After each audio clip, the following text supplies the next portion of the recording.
Did you know, as a lawyer, it's possible to make a really bad impression, to commit a terrible faux pas with your client in the very start of an email correspondence?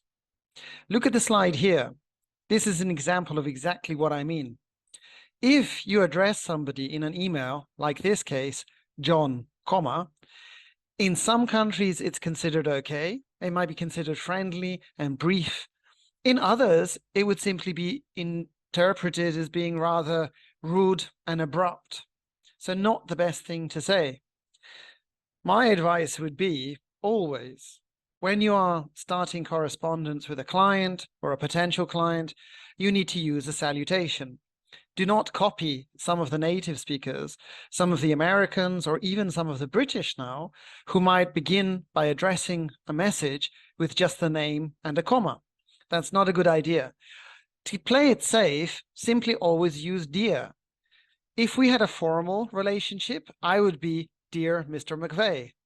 We get to know each other a little bit better. I'm dear John.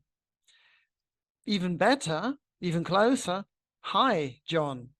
But if I'm your client and I go down to the degree of simply using your name, you should never copy and respond with my name and comma. So this is called the mirror rule. You can go down in formality in the salutation, but you always do need to have some kind of salutation there, not simply using somebody's name alone. There are other mistakes that you can make in the salutations in an email. You should never be writing dear Miss or dear Mrs. These are archaisms.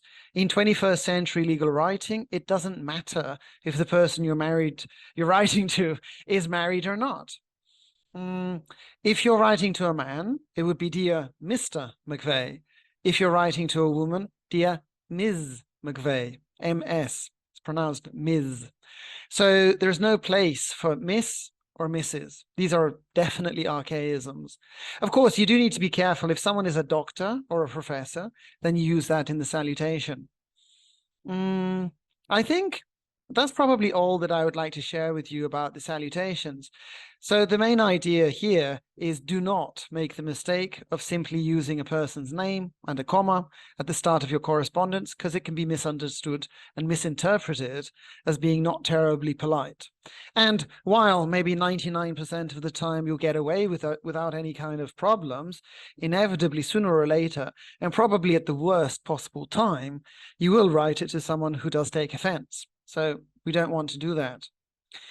If you have any thoughts or questions here, you can contact me. You can see my socials, jjmcveigh@nixedonia.com. And I'd be interested to know what you think. What's your opinion regarding the salutations? Thank you very much.